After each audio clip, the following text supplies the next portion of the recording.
Giklaro sa opisina ni City Mayor Jose E. Relampagos nga wala siya nagsugo sa pagbungkag sa tibok sementeryo ug sa tanang pansyon sa daang sementeryo nga nahimutang sa Barangay Gredo. Base sa SP Resolution number 428 series of 2022 o ang earnestly requesting the local chief executive Honorable Jose E. Relampagos through the City Environment and Natural Resources Office to conduct clearing operation drive by way of demolition of all open tombs, disposal of debris, trash, and the like at the old public cemetery. Nagpasabot kini nga kato lamang mga pansyon nga wala na isulod ang i-demolish tungod ang ubang bukog sa mga minatay na balhina sa Bone Crypt sa Eternal Garden, Barangay Datu Abdul.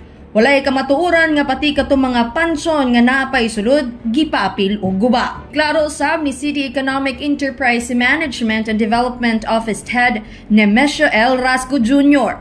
nga ang order ni Mayor Joe kay ibuldos lamang ang mga wala na mga sulod nga mga pansyon aron malimpyo ang hugaw sa public old cemetery. Aron nga hamugaway ang pagkapahilo na sa itong mga bukog, sa itong mga minatay na naadi sa karang sementeryo, ato ang ibalhin dito sa ato ang Panabo City Eternal Garden, diya sa may Barangay Datu Abdul.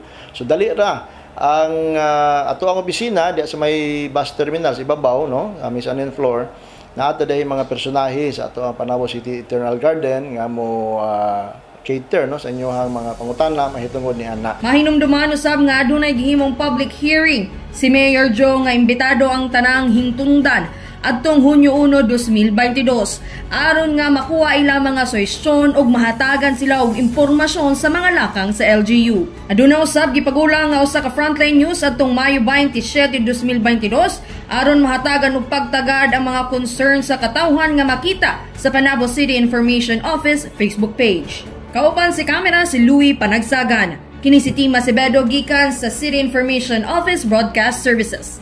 Alang sa Frontline News Panabo, importante, informed.